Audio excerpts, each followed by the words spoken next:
This is a Hot Pie Media original. All right, she's a rock star reporter for CNBC. She is Contessa Brewer and a friend of this show. Last time she was on, she mocked my shirt for the better part of 15 minutes.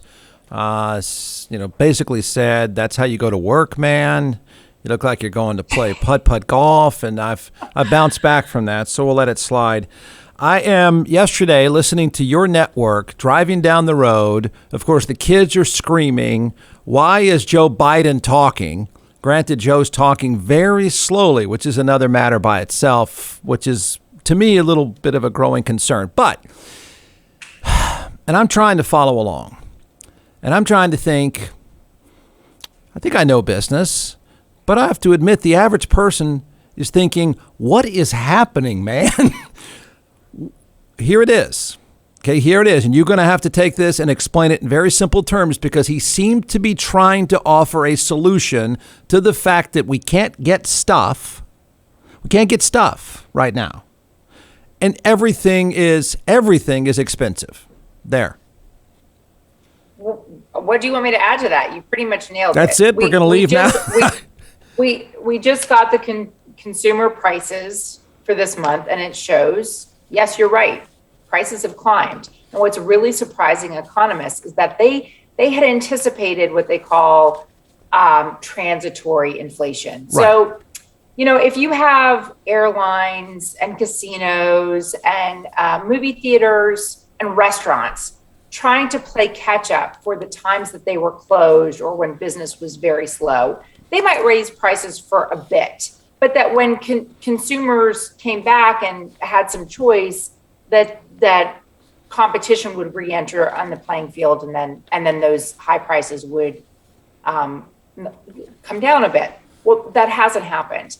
And what's more concerning for them is that rent prices are showing an increase, and those tend to stick. That's not something that changes and goes down month by month. Once landlords raise rent prices, they tend to stay there. So that's a big concern for inflation hawks, those who are watching to see whether prices will rise too fast. And then what happens is people demand, and we already know that right now workers are in the position to demand better wages. And so when companies offer those workers better wages to come and work for them, then they have to raise prices in order to cover the cost of the increased wages. And it becomes this vicious circle. What we've seen is that these consumer prices rose more in the last year, from September to September, than in any period in the previous 40 years. And so that has some people concerned. The issue with the supply chain is that, there's a lot of problems. Labor is one of them, that we don't have all the people filling jobs that we need. Part of it is these backlogs. So if containers, and we know that there was problems, the containers pick them up from China, but then the empty containers are stuck here, and how do you get them back to China? The LA port is clogged with boats just sitting off with their cargo, or the cargo containers stacked up at the port, in part because there's not enough truck drivers to come and get them and retrieve them and take them out across the country. So there's a lot of problems along the supply chain. By the way, so people know, his speech was to open up that port 24/7. And so is it a combination of you can't get enough people to work at the port and you can't have enough truck drivers? That's it? That's part of it. Okay. It's not the whole story. But part of the reason why you can't get truck drivers is because there's something like, now I haven't double checked this number recently, but there's something like 60,000 open trucker jobs. Right. That haven't been filled. And that's a lot of cargo that's not being moved around. So what the president said is, look, we're aware of the problem. We're going to try and tackle some of this. So for one thing, we want to make sure that the states are licensing truckers in a more efficient manner. So they're going to get their license faster. You know, we want our stuff, right? Yeah. Where did truck drivers go? Untrained, where did they go? some of them, listen, I've done stories about this, that some truckers, because the training is onerous, because the OSHA regulations about how much time you can drive on the road, the being away from your family becomes really hard. So some of them went to forget the commercial driver's license. They can go drive one of those Sprinter vans for Amazon and earn the same money or maybe a little less, but then they don't have to be away from their family for weeks on end. And right now, everyone that I've asked, why is there a labor shortage? Because the end of padded unemployment benefits did not solve the problem. What I hear is that a lot of people have reevaluated their lives in the pandemic. They've reevaluated what's important. They've reevaluated, what's worth it to me?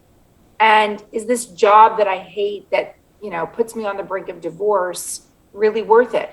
Truckers have a really hard job and a lot of responsibility. And so part of it is that they don't have people coming into trucker schools. You don't have a lot of candidates saying, sign me up, I want to be a trucker. Or not enough. Would you like to drive a truck? Does that appeal to you at all? I mean, I have driven a truck. Wait, I drove a big rig for a story. Really? For a story. Yeah. Out on the highway? They just let you take the thing out? Well, we were at a driving school, so yes, because they let other numbnuts take drive. How'd you do? Could you parallel park? Hell no. I can't even park. I'm a fantastic parallel parker in an SUV. I can't figure out how to back up with a trailer on the back of my Jeep. Turn left. So did you fail you failed the truck driving school? That's not for me. Okay. And the being away from my family is not for me. Yeah. I mean, it's okay. So there's so much to this. The number out of August is just astonishing. Almost 5 million people quit their jobs in August. That's August alone. So help summarize this, because all the things you're talking about sound like we're sort of an economic free fall, but just the opposite is true. Are we having all of these problems because of a solid economy and economic success, and people now have choices? Is this the recipe, or no, is this the byproduct of a reinvention of the economy and success? What's the macro story here on the economic side? You should have booked an economist, because I wish I could give you the answer. You're a truck driver, economist. But there's no simple solution. This is a very complex problem with a lot of moving parts and a lot of factors.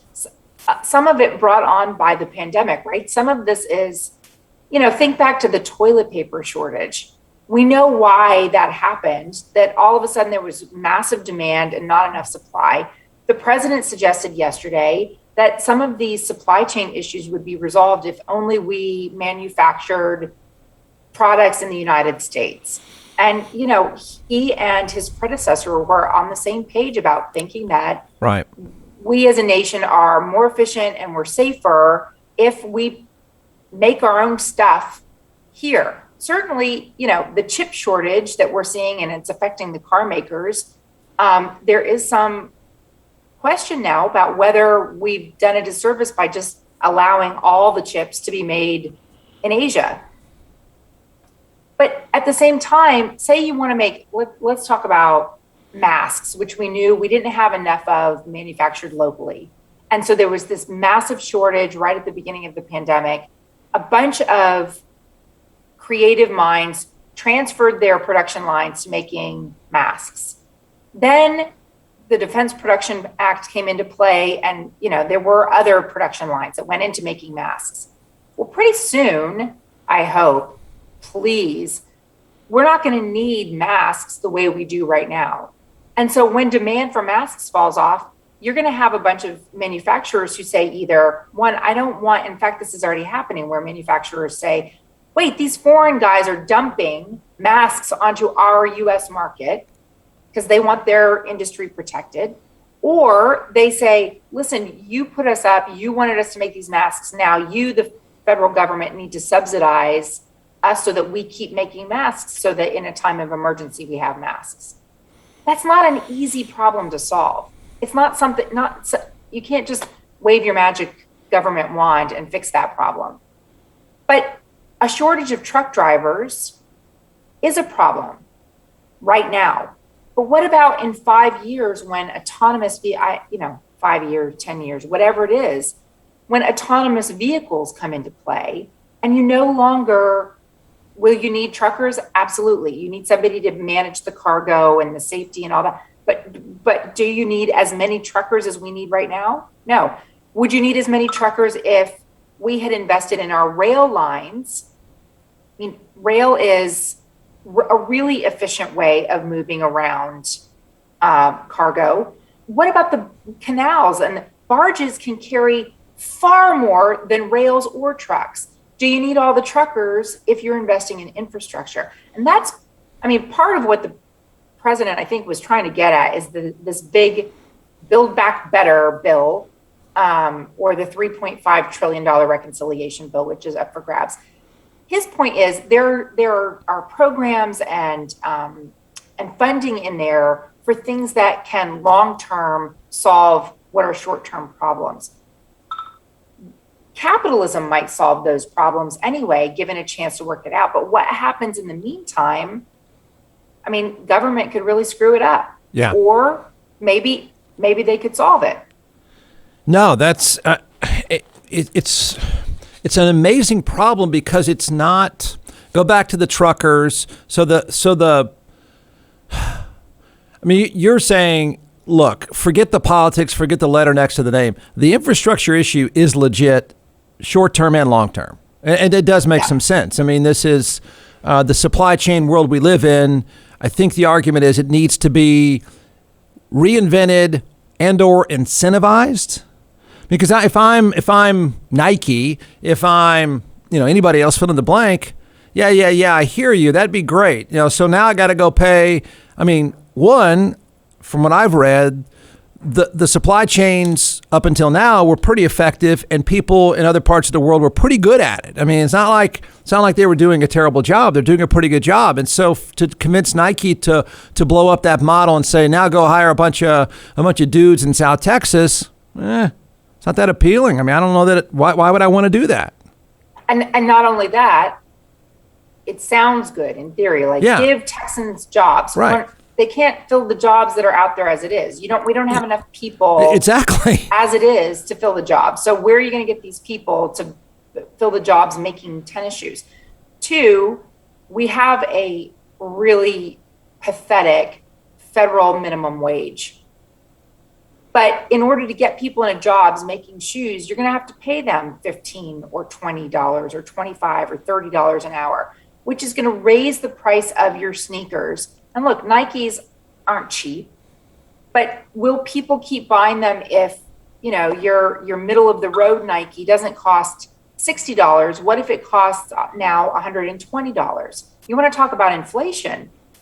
That drives inflation up. So in theory, it sounds great, build in America, but the trickle down problems that come along with that are not, it just is not easy to fit that in a headline. And the other thing is the infrastructure problem. That is a problem. And let's go back to making shoes in Texas. We saw in the winter of 2021 what an Arctic blast will do to Texas infrastructure. Right. It wasn't good. And so one, you have to make sure that you have reliable electrical grid, no matter the weather, if you want to entice companies to invest millions and billions of dollars into manufacturing in Texas. Texas has done a lot of things right, and clearly they have a lot of manufacturers in Texas already. But I'm just saying that those grid issues, the rail issues, the airport issues, the highway issues, those are all massively important and probably more important than, the LA port was already moving toward a 24-hour process anyway. And now you've got the other UPS and Amazon and FedEx saying, yeah, we're going to move more of our logistics into overnight hours. And again, how do you get people to work overnight? Right. You pay them. So, yeah, to this thing you've talked about before, which is just, it's amazing to see and feel play out. So the port, you got all these trucks. The stuff is made, correct? And it just they can't pull up to get the stuff unloaded because it's backed up. Are the port workers, like the truck drivers, like the people waiting tables, like the people tending bar, have they, of this 4.5 million people that quit their jobs in August, they've been absorbed elsewhere? We don't have a massive unemployment problem. We have, by most metrics, a very, very solid economy. So solid, people have been sucked up into other places because they can. Is that right? John McClellan is the co-founder and creator of ATX Hot Sauce in all 50 states, now in several retail outlets as well. So we're going to turn it over to the social media rock chef superstar, and we're going to walk through a few sauces and why you should buy. We've done beet heat. So we're second in line now for the tasting. Don't forget, everyone, go to atxhotsauce.com. So here we go. All right. So this one is our smoked habanero 5-pepper. We smoke habaneros with ancho, Is that going to hurt? This one? No, Yeah. This one's actually really, really good. Okay. This is like your traditional tapatía, but without the vinegar in it, right? And because of that fermentation process that we've talked about all the time. This one is great on sandwiches, pizzas, things like that. Great on hot wings. I think you're going to really like this one too, especially the smoky flavor with the adobe chipotle and the smoked habaneros. We actually smoked the habaneros before we. Does that go with the cab? This would not go with the cab. This would go with the great Chenin Blanc, though. I teed you up with that one. Yeah, yeah.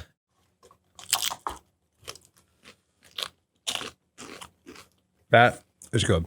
That's good. Good. It's just classic take. Well, it's a new take on a classic item. So it's called smoked habanero 5-pepper. All right, don't forget One of my ATX. favorites. Don't forget atxhotsauce.com. Well, we do have a problem of people who have quit looking. So in the pandemic, there were way more women than men who left their jobs to go take care of kids. And so at some point, it's not that they're unemployed, they're no longer in the workforce. And then those numbers don't count. So that's one reason why you're not seeing unemployment is if you're not looking for a job, then you're not considered unemployed. But you said you've been doing stories on people can find work and they're finding work that fits their lifestyle better. In other words, for the first time in a long time for a lot of people, they have some leverage, right? They have real leverage to go do mostly what they want on their own terms. And it doesn't sound like it's a problem without jacking up wages that a restaurant or bar or truck driving company can fix, correct? No, they have to jack up wages. And part of that. And by the way, give me a prototype of where this person went. Someone who used to tend bar in South Austin or used to drive a truck. Tell me where they are now. So I was in Las Vegas last week. Oh, okay. On business, not playing. Oh, boy. How much did you win? How much did you win? Well, let me just put it like this. As we digress, I want to tell you this story about where the workers went. But I was with my photographer and my producer, and you and I have talked enough about gambling that I love roulette. Yeah. They are skeptical of roulette. Yeah, they should be. They should be. I took my money, and my photographer said, well, I'll go into halvesies with you. Yeah. I believe in you. So he gave me some money. We got some chips. I put the whole thing down on, one of the outsides. Yeah. 2/3, pays 2-1. And I was so confident about it. And my producer's dying laughing. She's making fun of me. She's like, oh, look at you. But you're going to really hate this when you lose. And then I won. Of course. And then I walked away. Please. Okay. Yeah. So speaking of winning and losing, right now, the casinos are packed. Ugh. They're breaking records. They're making more money on the Las Vegas Strip, better profit margins, I should say. They're making bigger profits than they have ever made on the Las Vegas Strip. We're in the middle of a pandemic, and there's a mask mandate, which on the Strip is enforced. Off Strip, not so much. Yeah. So they go, they're like, people are crowding the restaurants. People are gambling at the tables. People are going to shows. They can't find enough people to work. Some of them, the bigger casinos with more properties, are having trouble staffing the pool. You have to wait a long time for somebody at the pool to come by and ask you if you want a drink. And when I've asked them, they hold hiring fairs on, well, where Right. are these people? Amazon built a big new distribution center, and a lot of people went to go work for Amazon. A lot of mid-level managers in the pandemic took the opportunity to switch careers. And so they're not even in gaming, or they may have moved away from Las Vegas. Meanwhile, you have all of these Californians moving to Nevada for the better tax rate, by far better tax rate. And in fact, I think when I lived in Nevada, I don't know if it's still, I think it's still the case. They don't pay income taxes. So that makes a big deal. But those people haven't immediately started working in gaming because there's a learning curve to that and what you can do. And all these new industries have been built up in Northern Nevada and Southern Nevada, these new tech industries, which are taking away some of the brain talent that otherwise would be spent in travel and tourism, which is by far the biggest industry in Nevada. Okay. This was on a much smaller scale. Take Austin, for example, super smart, educated city, a lot of tech, all that stuff. This was a problem pre-pandemic already, and it's sort of been magnified. So you're saying the person that was tending bar, the person that was waiting tables, and the other night, and I thought it was handled so well. She comes over and she's just like gives a quick summary of the story. Hi, you guys probably know we're short-staffed. Just so you know, I've got 8 of the tables. So essentially, you may want to pick it up and get ready to order now. I thought it was really a brilliant way to approach a table and say, let me tell you what's going to happen here. I'm going to be running around.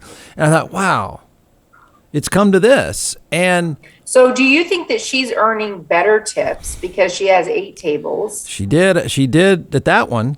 Plus, it was a really good Cabernet recommendation. Sorry. Yes, but it didn't satisfy the frustration of a glass of wine and an appetizer. Usually takes 45 minutes, is now an hour and a half process. I mean, I think people now are like, do I really want to go out? It's frustrating. How does this thing get fixed? Because if you've disappeared to work for Amazon, XYZ tech company, how could I talk you into coming back to wait tables? Well, and people are jerks. Like I'm standing in the taxi line I tipped her very well. The guy in back of me is berating the hotel worker. The guy who stands out and waves the taxis in. Yes. I don't know what he's like, a ballet type guy. The guy standing in line is berating him because there's no taxis coming through. And he's like, where are these taxis? I've been waiting in this line for 7 minutes. That's and I said, well, there's a labor shortage and there's a lot of people in Las Vegas. So taxis are in short supply. And then he was really mad because you got into a limo. He said no, to you me, said all that, and then you said all that, then you got into some driver picks you up. That really made it. I was waiting in the taxi line. Okay, those are a nightmare. Jeff, you missed that whole I know. No, I meant you were out there waiting on your driver, and you got into it. Then you said, screw this, I'm going to go get in my car. No, I know the taxi line. Well, first of all, I know the basic rules of Vegas. When to avoid waiting on a taxi. You never do it after about 6 p.m. on a Friday, or else you'll be, even in good times, or no, even in less boom times, you'll be waiting there forever. It's a nightmare. It's kind of a crapshoot, though. Like, do you call the Uber? Yeah. Oh, No. 10 minutes for an Uber. Wait in the taxi line. Like, So, is this a free enterprise fix? I keep thinking this is all going to be a free enterprise fix. Because I look at the story, it was actually done by CNBC. I don't know, maybe you wrote this even. Rental cars up 43%, gas 42%, used cars 25%, hotels up 20%. New cars, 9%, electricity up 6%, restaurant prices up 5%. I mean, it goes, and there's even a number that the average household is now spending almost $200 more per month. That, if we make more, does it just offset itself, or does this get fixed some way, somehow? When and how? well, I don't really remember the 70s, but I've been told that my parents who were buying houses were paying 13, 14, 15% interest on their mortgage. And gas prices were really high. And what people would say, well, I have, okay, how many, instead of saying, I'm going to fill my tank, they'd say, well, I have $20 to spend on gas. And that's what I'm going to drive on. And I think, there are people for whom an extra $10 at dinner per meal is not going to matter. But there are a lot of middle-class people who will stop or reduce the amount that they're eating out because they just can't afford it. And by the way, on top of all of this, when you're going to, my kids are back in school, and I don't know how it is where you live, but I've been called 5 times already by the nurse to say, come pick up a kid for a COVID test. Yep. And if you, and the place you can go that's in your in network and you're not going to pay for the COVID test is full up. So you end up going to the local pharmacy where you can get it, but it's going to cost you $55. Now, tell me how people who are very poor, that goes on Medicare and Medicaid. But working class people, working poor with insurance, you can't afford an extra $200 every 2 weeks or every month to pay for COVID tests. So the pinch is coming, and rising rents mean if people don't have jobs where they can afford and absorb that extra $200 a month, that may mean people out on the street. So inflation is more than just an economic term that, bigwigs in Washington and across the Federal Reserve think about. It's something that affects all of us, and it does affect what we spend money on. An economy that is running hot is great in the very beginning, but then as people start to pull back their spending, especially disposable income reliant businesses like casinos, they may not see it. They may see a lot of their business start to decline as people pull back and choose or have to spend that money on rent. But right now, that's not the case. Yeah, right. So the infrastructure concept, I thought early on, Donald Trump talked about it early on. The Trump administration, it's not like the Joe Biden just came along and said, hey, let's talk about infrastructure. It's been sort of festering there. And I thought, man, that's a pretty easy sale. I thought Trump could have sold it, and I thought Biden could sell it, and neither have been able to do that. The infrastructure bill is sold. It's just not been voted on. And in part, it's not been voted on because there are some Democrats in the House who are holding it hostage. They don't want the vote on infrastructure to happen until the vote on the Build It Back Better bill, the big spending bill. Yeah. Happens. Does this? But they could pass the infrastructure bill. They have the votes. They have enough bipartisan support to pass the infrastructure bill as it stands right now. Right, but there's a lot to this. But the crux of the problem seems to be, or what Joe Biden tried to say yesterday, and I think Donald Trump did as well. I'm not a fan, and I think most free enterprise people are not a fan of nationalism. But, hey, Nike, come on. What will it take to get you to build that factory in South Texas so 10, 20 years from now, we don't have to go through this stuff again? So it just goes straight up I-35 to get your shoes. Nike says back, I assume Nike says back, well, you want to pass those costs along? We don't. You want to start from scratch and build these factories and go through the hiring phase and all that stuff? We got a system set up. It'll work itself out. So thanks, but no thanks. Is that where we are, that you really can't get, somebody outside of Tesla who's right down the street now, but you can't convince Nike to do that? I know. I think that there's always a price, right? If you're willing to build Nike, the plant, if you're willing to subsidize or incentivize enough, companies can be bought the same way people can be bought. Yeah. Why do you think that, Foxconn chooses Racine, Wisconsin to go build a brand new plant? They were offered all kinds of incentives to go there. And, hasn't really worked out. Well, those things never work out. Yeah. I mean, it's just, they don't. I mean, so this whole idea of free enterprise and capitalism means, companies should decide, well, this is what's best. And should there be incentives for the common good? Sure.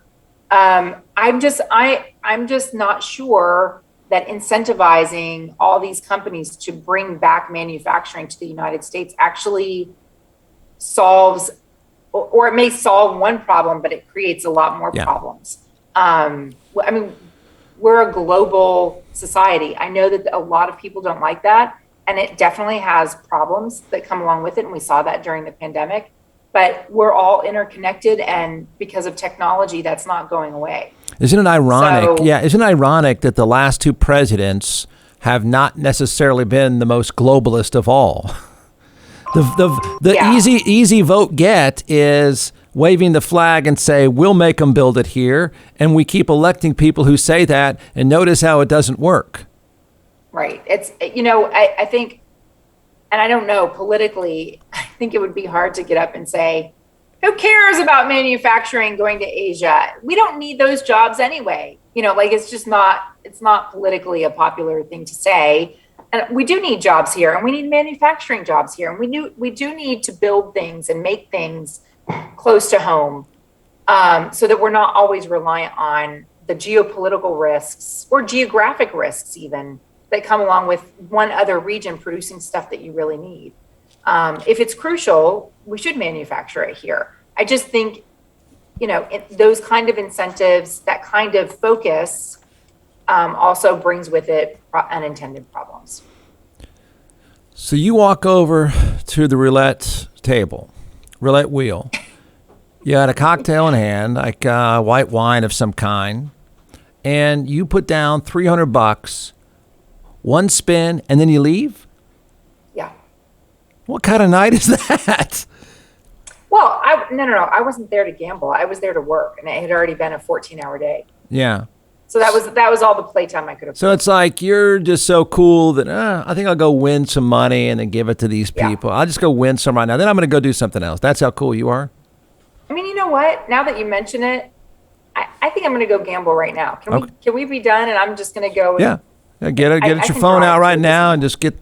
Why don't you just go win a couple $100 in the next 12 seconds and then just move on about your day? Right? That's how it works for you. I think it'd be great. Jeff.